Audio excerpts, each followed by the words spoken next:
Welcome to doctor NGR. చిన్నపిల్లల్లో అధిక బరువు అనేది చాలా తీవ్రమైన సమస్య. దీనికి బేరియాట్రిక్ సర్జరీ చక్కని పరిష్కారం. ఈ సర్జరీ గురించి వివరించడానికి మనతో ఉన్నారు doctor Tagore Mohan. NGR TV ప్రేక్షకులకు నమస్కారములు. నా పేరు డాక్టర్ ఠాగూర్ మోహన్.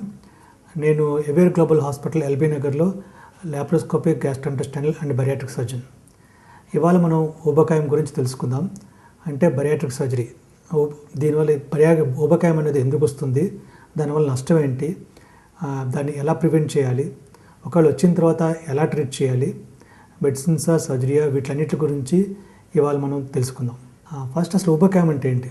ఊబకాయం అనేది మనం ఎవరైనా 100 కిలోస్ వెయిట్ కంటే ఎక్కువ ఉంటే దాన్ని ఊబకాయం అంటాం. 100 కిలోస్ కాకుండా ఇంకో విధంగా ఎలా చెప్తామంటే బాడీ మాస్ ఇండెక్స్ అంటాం. ఒక పర్సన్ హైట్ వెయిట్ తీసుకుని ఆ హైట్ వెయిట్ ప్రకారం క్యాలిక్యులేట్ చేస్తే దాన్ని బిఎంఐ అంటాం. దాని బాడీ మాస్ ఇండెక్స్ వస్తుంది. ఈ వాల్యూస్ ప్రకారం నార్మల్గా ఒక మనిషికి 19 to 25 మధ్యలో బాడీ మాస్ ఇండెక్స్ ఉండాలి. 25 కంటే ఎక్కువ ఉన్న వాళ్ళందరినీ ఊబకాయంలోకి వస్తుంది. అంటే 25 to 30 ఉన్నవాళ్ళు ఓవర్ వెయిట్లోకి వస్తుంది. 30 to 35 ఉన్నవాళ్ళు ఒబిసిటీ అంటే ఊబకాయం మైల్డ్ గ్రేడ్. 36 to 40 అది సివియర్ గ్రేడ్ ఊబకాయంలోనే. అండ్ 40+ బిఎంఐ ఉంటే దాన్ని మార్బిడ్ ఒబిసిటీ అంటాం ఇంగ్లీష్లో. అంటే ఏంటంటే ఈ వెయిట్ వచ్చేప్పటికి పేషెంట్కి ప్రాబ్లమ్స్ స్టార్ట్ అవుతాయి. అంటే వెయిట్ రిలేటెడ్ ప్రాబ్లమ్స్ స్టార్ట్ అవుతాయి. అంటే ఏంటంటే బీపీ కానీ, షుగర్ కానీ, నిద్రలో బాగా గురక పెడతాం, జాయింట్ పెయిన్స్, కొన్ని రకాల cancers, gall bladder problems, pancreas problems, ఇవన్నీ కూడా వెయిట్ రిలేటెడ్ ప్రాబ్లమ్స్. ఒక్కసారి బిఎంఐ 40 క్రాస్ అయితే ఈ ప్రాబ్లమ్స్ అన్నీ రావడానికి అవకాశం ఉంది. సో యాక్చువల్గా ఫస్ట్ పాయింట్, అసలు ఎందుకు ఊబకాయం వస్తున్నది, ఎందుకు వస్తుందంటే దీనికి చాలా కారణాలు ఉన్నాయి. కొన్ని కారణాలు మనకు తెలుసు, కొన్ని మనకు తెలియవు. యూజువల్గా తెలిసే కారణాలు అంటే ఎక్కువ కామన్ కాజ్ అంటే జెనెటిక్ కాదు, డైటింగ్ అంటే మనం మామూలుగా తినే పదార్థాలు, ఇప్పుడున్న లైఫ్ స్టైల్లో ఫాస్ట్ ఫుడ్స్ బాగా అలవాటైపోయి డ్రింక్స్ ఎక్కువ తాగటం, కొవ్వు పదార్థాలు ఉన్న ఫుడ్స్ ఎక్కువ తింటాం, లైక్ బర్గర్స్ లాంటివి ఎక్కువ తింటాం. వీటి వల్ల ఏంటంటే ఊబకాయం ఎక్కువ వస్తుంది. సో మనకి ఇవన్నీ ఈజీ ఫుడ్స్, ఫాస్ట్ ఫుడ్స్, ఇది హెల్తీ డైట్స్ కాదు. మామూలుగా హెల్తీ డైట్ అంటే ఎక్కువ హై ఇన్ ప్రోటీన్స్ ఎక్కువ ఉండాలి. కార్బోహైడ్రేట్స్ అంటే పిండి పదార్థాలు, కొవ్వు పదార్థాలు తక్కువ ఉండాలి. So any diet should be more in proteins and less in carbohydrates and fats. So ఇది తీసుకోవాలి. ఈ జాగ్రత్తలు తీసుకుంటే ఊబకాయాన్ని ప్రివెంట్ చేయొచ్చు. కానీ ఇది ఒకటే కాకుండా కొన్ని జెనెటిక్ కారణాలు కూడా ఉండొచ్చు. సో మనకి తెలిసిన లేకపోతే కొన్ని హార్మోనల్ ప్రాబ్లమ్స్ ఉండొచ్చు, లేకపోతే థైరాయిడ్ ప్రాబ్లం కానీ, డయాబెటీస్ ఉండొచ్చు, లేకపోతే స్టీరాయిడ్ ప్రాబ్లం ఉండొచ్చు. ఈ ప్రాబ్లమ్స్ అన్నిటి వల్ల కూడా ఊబకాయం అనేది వస్తుంది. సో ఫస్ట్ పాయింట్ ఏంటంటే ఊబకాయం అనేది వచ్చినప్పుడు మనకేమన్నా అసలు ఈ చెప్పిన ప్రాబ్లమ్స్, థైరాయిడ్ కానీ, స్టీరాయిడ్స్ కానీ, డయాబెటీస్ కానీ, ఇలాంటి ప్రాబ్లమ్స్ ఏమైనా ఉన్నాయేమో అని ఫస్ట్ మెడికల్ కాజెస్, ఊబకాయాన్ని ఏవైతే కాజ్ చేస్తున్నాయో అవి ఉన్నాయో తెలుసుకోవాలి. అది లేదు అన్నప్పుడు నెక్స్ట్ స్టెప్కి వెళ్ళాలి. అవి ఉంటే ఒకవేళ దాన్ని ఫస్ట్ ట్రీట్ చేయాలి, లేకపోతే దాని తర్వాత నెక్స్ట్ స్టెప్ అసలు ట్రీట్మెంట్కి వెళ్ళాలి. సో ఇవన్నీ కాకుండా మిగతా కొన్ని కారణాల వల్ల కొంతమంది అంటారు, నేను అసలు ఏమీ తినట్లేదు, నాకేమీ ప్రాబ్లమ్స్ లేవు, అయినా సరే నేను వెయిట్ పెరుగుతున్నాను అంటారు. సో కొన్ని కారణాలు మనకి ఎందుకు ఊబకాయం వస్తున్నదని పూర్తిగా తెలియదు. కానీ వీళ్ళు కూడా మా కారణం తెలియపోయినా కూడా వీళ్ళందరికీ ట్రీట్మెంట్ అంటే ఆపరేషన్స్ చేస్తే డెఫినెట్గా వాళ్ళ వెయిట్ తగ్గడం జరుగుతుంది. సో అసలు ఊబకాయం వల్ల వచ్చే నష్టాలు ఏంటి, దీనివల్ల వచ్చే ప్రాబ్లమ్స్ ఏంటంటే చాలా వస్తుంటాయి. ఒకటి heart related problems, hyper tension, అంటే బీపీ, షుగర్, అంటే లంగ్ ప్రాబ్లమ్స్, లేకపోతే లివర్ ప్రాబ్లమ్స్, ప్యాంక్రియాస్ ప్రాబ్లమ్స్, కొన్ని రకాల క్యాన్సర్స్, జాయింట్ పెయిన్స్, ఇవన్నీ కూడా వెయిట్కి సంబంధించిన ప్రాబ్లమ్స్. లేకపోతే కొలెస్ట్రాల్ రావటం. సో ఆటోమేటిక్గా వీటికన్నిటికీ సొల్యూషన్ ఏంటి? వెయిట్ తగ్గితే ఆటోమేటిక్గా వెయిట్ రిలేటెడ్ ప్రాబ్లమ్స్ కూడా తగ్గిపోతాయి. సో వెయిట్ ఎలా తగ్గాలి, అది నెక్స్ట్ క్వశ్చన్. వెయిట్ తగ్గడం అనేది 3-4 రకాలు ఉన్నాయి. ఒకటి డైటింగ్, రెండోది ఎక్సర్సైజ్, మూడోది మెడికేషన్, నాలుగోది సర్జరీ. సో మనం ఏ విధమైన మార్గాన్ని ఎంచుకోవచ్చు. కాకపోతే ఏంటంటే మనకున్న వెయిట్కున్న amount of weight, suppose for example BMI 40 cross అయిన, లేకపోతే 37 క్రాస్ అయిన వాళ్ళకి సింపుల్ డైటింగ్ వల్ల, సింపుల్ ఎక్సర్సైజ్ వల్ల వాళ్ళకి వెయిట్ తగ్గడం కష్టం, పూర్తిగా నార్మల్ వెయిట్ రావడం కష్టం. అంటే ఏంటంటే సపోజ్ ఫర్ ఎగ్జాంపుల్ ఒక పేషెంట్కి ఎవరికైనా ఒక పర్సన్కి 120 కిలోస్ ఉంటే వాళ్ళ ఐడియల్ వెయిట్ 70 కిలోస్ అయితే ఆ బ్యాలెన్స్, ఆ డిఫరెన్స్ని 120 - 70 50 కిలోస్ని దాన్ని ఎక్సెస్ వెయిట్ అంటాం. సో ఎవరికైనా జస్ట్ డైటింగ్ అండ్ ఎక్సర్సైజ్ వల్ల ఈ 50 కిలోస్ తగ్గడం కష్టం. సో మనం ఏంటంటే ఈ బరియాట్రిక్ సర్జరీ చేసి ఆపరేషన్స్ చేసి అదేమి ఎటువంటి ఆపరేషన్స్ అనేది తర్వాత మనం చెప్తాను. ఆపరేషన్స్ చేసి ఆ వెయిట్ తగ్గడానికి ఎంతవరకు తగ్గచ్చు అంటే ఆల్మోస్ట్ ఎక్సెస్ వెయిట్లో 80% వరకు తగ్గే అవకాశం ఉంది. సో సింపుల్ డైటింగ్ వల్ల కానీ సింపుల్ ఎక్సర్సైజ్ వల్ల కానీ మనం maximum 10% of the body weight తగ్గచ్చు. అంటే ఒకళ్ళు ఎవరైనా 120 కిలోస్ ఉంటే 12 కిలోస్ ఆర్ మ్యాక్సిమం 18 కిలోస్ అంటే 15%, అంతకంటే తగ్గడం కష్టం. ఇది తగ్గినా కూడా ఎన్నాళ్ళు తగ్గుతుంది? ఒక 6 మంత్స్ తగ్గచ్చు, 3 మంత్స్ తగ్గచ్చు. As long as we keep doing this exercise and dieting అన్నాళ్ళే పనిచేస్తుంది. ఒకసారి డైటింగ్ మానేస్తే, ఎక్సర్సైజ్ మానేస్తే మళ్ళీ తిరిగి ఈ వెయిట్ వచ్చేయడానికి చాలా అవకాశం ఉంది. సో అందుకు వీటిలన్నిటికీ ఇంత వెయిట్ ఉంచిన తర్వాత BMI ఒకసారి 32.5 క్రాస్ చేసిన తర్వాత వాళ్ళకి డెఫినెట్గా ఒక డైటింగ్ అండ్ కానీ ఎక్సర్సైజ్ కానీ సరిపోదు, వాళ్ళకి సర్జరీ కూడా కావాలి. సో మెయిన్ ఏంటంటే ఎవరికి ఆపరేషన్ కావాలి, ఎవరికి ఊబకాయ ఆపరేషన్ కావాలంటే BMI ఇందాక చెప్పినట్టు బాడీ మాస్ ఇండెక్స్ 32.5 దాటిన తర్వాత దాటి ఉండి ప్లస్ వెయిట్ రిలేటెడ్ ప్రాబ్లమ్ ఏమైనా షుగర్ కానీ బీపీ కానీ అలాంటివి ఉంటే వాళ్ళకి చేయొచ్చు. ఒకవేళ ఇవి ప్రాబ్లమ్స్ లేకపోయినా కూడా BMI 37.5 దాటితే వాళ్ళకి డెఫినెట్గా ఆపరేషన్ చేయాలి.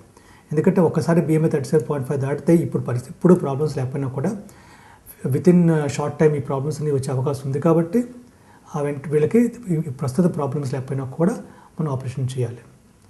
సో ఊబకాయంకి ఆపరేషన్ అంటే ఏంటి? చాలామంది అడిగే క్వశ్చన్ ఏంటంటే అంటే లైపోసెక్షన్ అని అడుగుతారు. కానీ లైపోసెక్షన్ ఊబకాయ బరియాట్రిక్ సర్జరీ రెండు ఒకటి కాదు. లైపోసెక్షన్ అంటే అది కేవలం మనకి అబ్డామిన్ పైన స్కిన్ మీద చేసే స్కిన్ కింద చేసే ఆపరేషన్.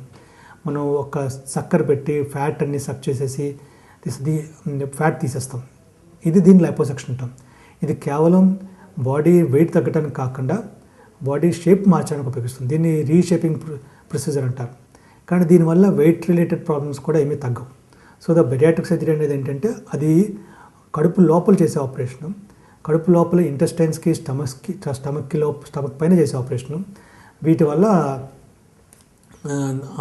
వెయిట్ తగ్గడం ఒకటి, రెండోది వెయిట్ రిలేటెడ్ ప్రాబ్లమ్స్ ఇందాక మెన్షన్ చేసిన ప్రాబ్లమ్స్ అన్నీ కూడా తగ్గుతాయి. సో ఫస్ట్ అంటే ఎలా చేస్తాం ఈ ఆపరేషన్ అంటే ఈ బరియాట్రిక్ సర్జరీ అనేది ఇంచుమించు ఒక 50 years నుంచి ఉంది. కానీ ఇంతకుముందు ఇదే ఆపరేషన్లో కడుపు కోసి చేసేవారు. అంటే యాక్చువల్గా ఏంటంటే ఆల్మోస్ట్ ఛాతి కింద దగ్గర నుంచి మొల వరకు పెద్ద కోత కోసి చేసేవారు.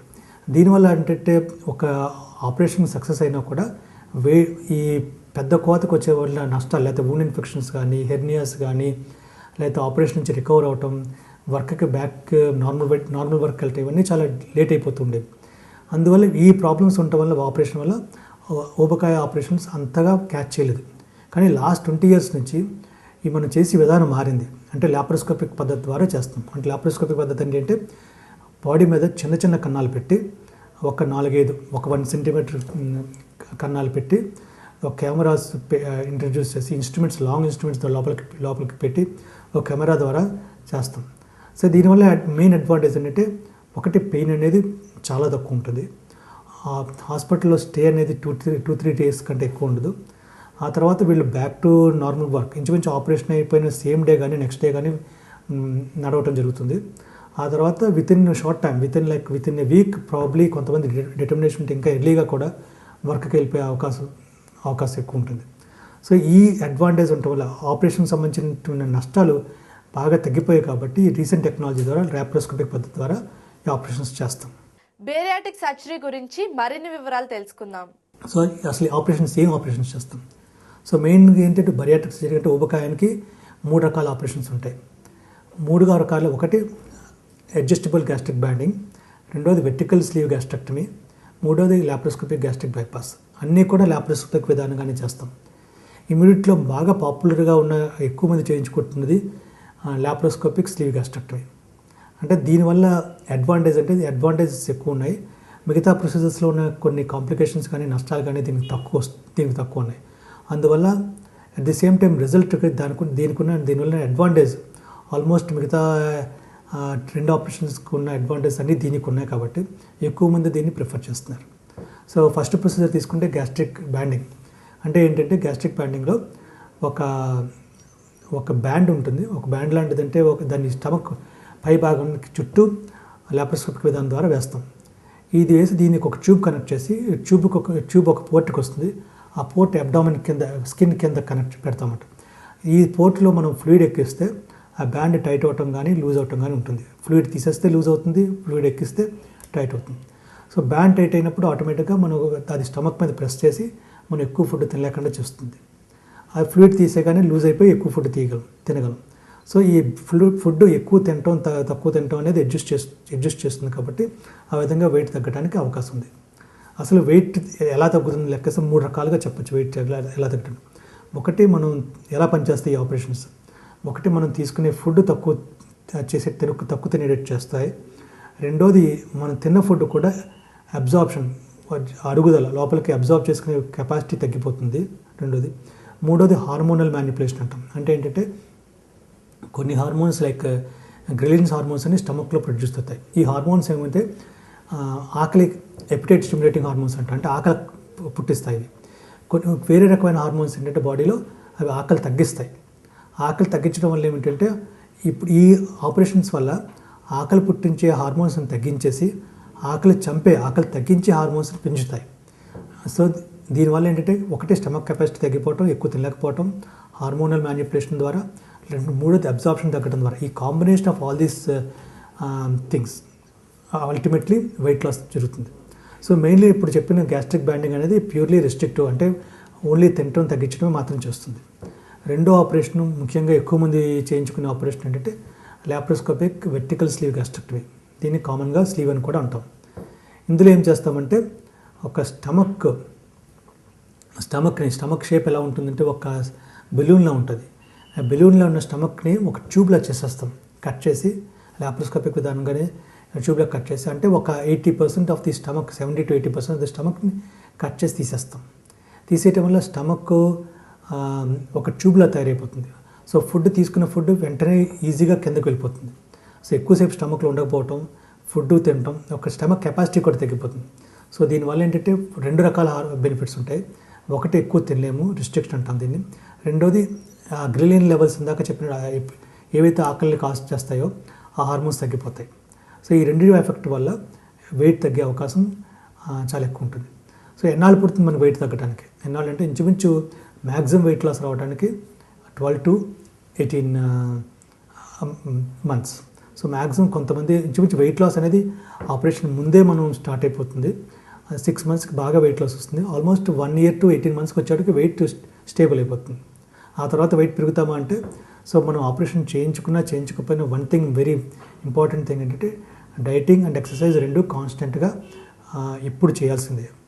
సో ఒక డైటింగ్ ఎక్సర్సైజ్ చేయకుండా సింపుల్ జస్ట్ ఆపరేషన్ వల్ల రిజల్ట్ అంతగా బాగోదు. డైట్, ఎక్సర్సైజ్ అండ్ సర్జరీ 3 కలిస్తే మనం అనుకున్న weight loss, even excess weight 100% కూడా తగ్గడానికి అవకాశం చాలా ఎక్కువ ఉంటుంది.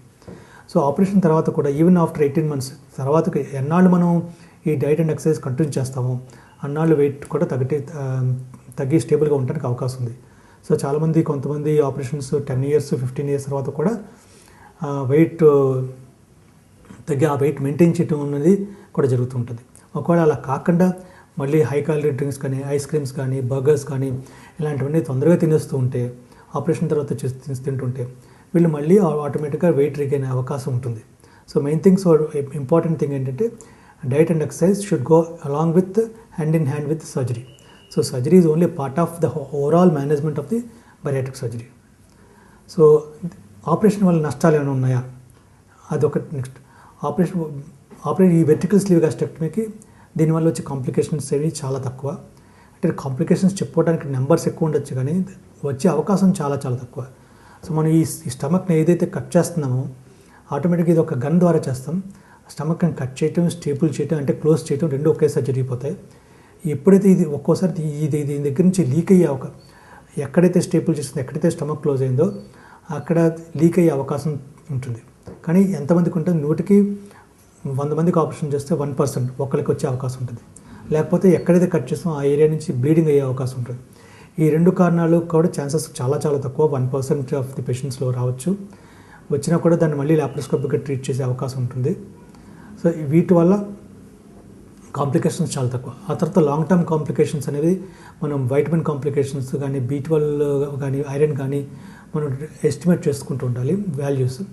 ఒకవేళ ఇవి కానీ కంటిన్యూ అయితే కనుక ఒకవేళ తక్కువ ఉంటే ఈ ఐరన్ అండ్ B12 ఇవ్వాల్సి వస్తుంది, లేకపోతే మిగతా ఏ మెడికేషన్ అవసరం ఉండదు. మూడో రకమైన ఆపరేషన్ ఏంటంటే గ్యాస్ట్రిక్ బైపాస్ అంటాం. ఈ గ్యాస్ట్రిక్ బైపాస్లో ఏం చేస్తామంటే ముందు స్టమక్ పై పార్ట్ ఒక 10 to 15% నుంచి, అంటే 20 cc పట్టే స్టమక్ని దగ్గర కట్ చేసేస్తాం. అక్కడ ఒక వాటి కట్ చేస్తాం, కింద స్మాల్ ఇంటెస్టైన్లో ఇంకో చోట కట్ చేస్తాం. ఈ స్మాల్ ఇంటెస్టైన్లో కట్ చేసింది స్మాల్ ఇంటెస్టైన్ తీసుకెళ్ళి స్టమక్ కట్ చేసిన పై భాగానికి అతికిస్తాం. ఈ అతికించడం ఏంటంటే డైరెక్ట్గా ఫుడ్ స్టమక్ ఈసోఫాగస్ అంటే ఫుడ్ పైప్ నుంచి ఆ స్టమక్ ఫస్ట్ పార్ట్కి వచ్చి అక్కడ నుంచి డైరెక్ట్గా స్మాల్ ఇంటెస్టైన్కి వెళ్ళిపోతుంది. సో దీనివల్ల కూడా ఏంటంటే ఎక్కువ తినలేకపోవటం, ఎక్కువ ఫుడ్ అబ్జర్వ్ అవ్వకపోవటం, మళ్ళీ హార్మోన్స్ తగ్గిపోవటం, ఈ 3 కాంబినేషన్స్ వల్ల ఈ ఆపరేషన్ ఈ వెయిట్ తగ్గే అవకాశం ఉంది. మెయిన్ థింగ్ ఈ ఆపరేషన్ ఏంటంటే డయాబెటీస్ ఉన్న వాళ్ళకి ముఖ్యంగా ఈ గ్యాస్ట్రిక్ బైపాస్ అనేది బాగా ఉపయోగపడుతుంది. సో మెయిన్ థింగ్ డయాబెటీస్ ఉంటే అటు స్లీవ్ గ్యాస్ట్రిక్టమీ కూడా వర్క్ చేసినా కూడా గ్యాస్ట్రిక్ బైపాస్ రిజల్ట్స్ డయాబెటీస్ ఉన్న పేషెంట్స్లో బాగుంటుంది. చక్కని ఆరోగ్యానికి తీసుకోవాల్సిన డైట్ గురించి డాక్టర్ సుజాత స్టీఫెన్ వివరిస్తారు. ఎంజీఆర్ ప్రేక్షకులకు నమస్కారము. ఈరోజు మనం మెరుగైన జీవితం మనం మంచి ఆరోగ్యంతో ఎలా దారి తీస్తుంది అన్న దాని విషయం మనం మాట్లాడుకుందాం. మెరుగైన జీవితం కావాలి అని అంటే మనకి మంచి ఆరోగ్యం అన్నది చాలా ముఖ్యమైనది. ఈ మంచి ఆరోగ్యం ఉండటం వల్ల మన జీవితం ఎంతో సంతోషకరంగాను, జీవితం ఎంతో అంటే సార్థకం అవుతుంది. ఎందుకనంటే మనకి ఆరోగ్యం ఉంటేనే కదా మనం నాణ్యత, మన జీవితానికి ఒక అర్థం అన్నట్టు, కాలుష్యం, తర్వాత ఇంకా అధిక ఒత్తిడి ఇవన్నీ లేకుండా హ్యాపీగా ఉన్న జీవితం మనందరం కోరుకుంటాం. సో దీనికి కావాలి అని అంటే మనకి మంచి పోషక ఆహారం ద్వారా ఈ మెరుగైన జీవితాన్ని మనం చేకూరుస్తుంది. సో ఆరోగ్యవంతమైన ఆహారం తీసుకోవటం వల్ల మన జీవిత విధానం చాలా వరకు దానికి ఒక రక్షణ అన్నది ఒక అవసరం ఉంటుంది, అత్యవసరమైనది. సో ఈ జీవితం మనం ఎంత ముఖ్యమైన విషయం ఏంటంటే ఈ మంచి ఆరోగ్యం ఉన్న వాళ్ళకి ఏంటంటే వాళ్ళ యొక్క కళలు ఏవైతే వాళ్ళ కంటారో అవి సార్థకం చేసుకోవడానికి మంచి ఉపయోగం పడుతుందన్నమాట. సో అంతేకాకుండా వారు ఏదైనా ముఖ్యమైన ఆరోగ్య సమస్య ఉన్న వాళ్ళైతే వారు ఏదైతే సాధించాలనుకుంటారో ఆ ఆరోగ్య సమస్యల వల్ల వాళ్ళు అది సాధించలేకపోవటం, ఏదో ఒక బలహీనత వారికి రావటం వల్ల వాళ్ళు ఏంటంటే ఈ ఆరోగ్యాన్ని కోల్పోవటం జరుగుతూ ఉంటుంది. సో అందువల్ల ముఖ్యంగా ఏంటంటే ఎన్నో రకాలైన ఆరోగ్య సమస్యలతో మనం ఈ రోజుల్లో ఈ ఆధునిక కాలంలో మనం బాధపడుతూ ఉండటం వల్ల మనం కనే కలలు, మనం సాధించాలనుకున్న ఎన్నో అవి సాధించలేకపోవడానికి ముఖ్యంగా ఈ అనారోగ్యం ప్లస్ సరైన ఆహారం తీసుకోకపోవటం ఒక కారణమవుతుంది. సో మోస్ట్లీ ఈ రోజుల్లో చూస్తే కనుక ఈ బ్యాలెన్స్ లైఫ్లో ఉన్న మనం ఎప్పుడైతే బ్యాలెన్స్ డైట్ అంటే సమతుల్య ఆహారం తీసుకోకపోవటం వల్ల జీవితంలో బ్యాలెన్స్ తప్పటం అనేది మనం చూస్తూ ఉంటాం. ఎందుకంటే ఈ ఆరోగ్య సమస్యలు మోస్ట్లీ ఈ రోజుల్లో మనకి ఎక్కువగా ప్రతి ఒక్కరూ బాధపడుతున్న విషయం ఏంటంటే ఈ దీర్ఘకాల సమస్యలు, తర్వాత జీవన శైలిలో వచ్చిన మార్పు వల్ల వచ్చే సమస్యలు, ముఖ్యంగా ఈ డయాబెటీస్, హైపర్ టెన్షన్, తర్వాత అధిక బరువు, తర్వాత ఎన్నో రకాలైన క్యాన్సర్స్, వీటితో మనం ఎన్నో తెలియని రోగాలతో మనం ఈ రోజుల్లో చూస్తున్నాం. సో ఇవన్నీ మన జీవితం మీద ప్రభావితం చూపిస్తుంటాయి. కాబట్టి దీనికి మెయిన్గా మనం చేయాల్సింది ఏంటంటే ఈ ఆరోగ్యం కాపాడుకోవడానికి ముఖ్యంగా మనం సరైన ఆహారం తీసుకుంటున్నామా లేదా అన్నది మనం ఒకసారి చూసుకోవటం వల్ల ఇలాంటి అనారోగ్యాల నుంచి మన జీవితాన్ని మనం కాపాడుకోవచ్చు. మనం ఏదైతే సాధించాలనుకున్నామో అది మనం ఆరోగ్యం ఉంటేనే తప్ప వితౌట్ ఆరోగ్యం లేకుండా మనం సాధించడం అన్నది అసాధ్యంగా భావిస్తాం. సో అందువల్ల మెయిన్గా ఏంటంటే మన ఆరోగ్యమైన ఆహారం అంటే ఏమిటి అంటే మనకు తెలుసు ఆరోగ్యం సంబంధించిన ఆహారం ఏంటి అన్నది.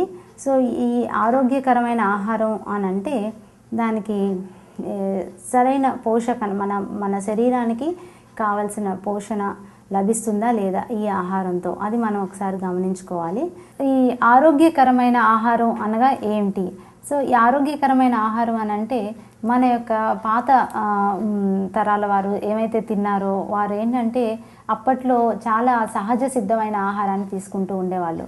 ఇప్పుడు మనం తీసుకునే ఆహారంలో ఎంతవరకు ఈ సహజ సిద్ధమైన ఆహారం ఉంటుంది అన్నది మనం గమనించుకోవాలి.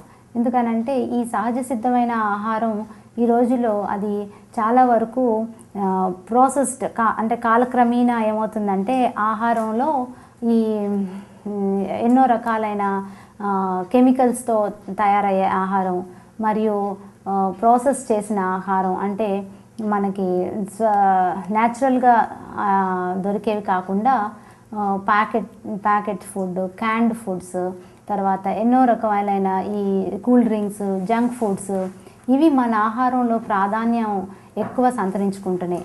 మనం తీసుకునే విధానంలో ఎన్నో మార్పులు ఈ రోజుల్లో మనం పాత తరం వాళ్ళతో మనం గనక ఒకసారి చూస్తే ఇప్పుడు ఎంతో మన ఆహారం మార్పులు వచ్చేసినాయి. సో ఈ న్యాచురల్ ఆహారం అంటే సహజ సిద్ధమైన ఆహారం మనం తీసుకోవాలి అని అంటే మన ఆహారం ఎలాంటి పదార్థాలు తీసుకుంటున్నాము. సో మొదలైన రెగ్యులర్గా ఎక్కువ ఈ ప్రాసెస్డ్ ఫుడ్స్ తీసుకోవటం వల్ల చాలా వరకు మన జీవితంలో ఉండే ఈ ఒత్తిడి స్థాయి పెరగటం, తర్వాత ఎన్నో రకాలైన ఆరోగ్య సమస్యలు పెరుగుదల, ఇవన్నీ మనం ఈ మన ఆహారంలో వచ్చిన మార్పుల వల్లనే చాలా వరకు ఈ సమస్యలు మనకి వస్తున్నాయి.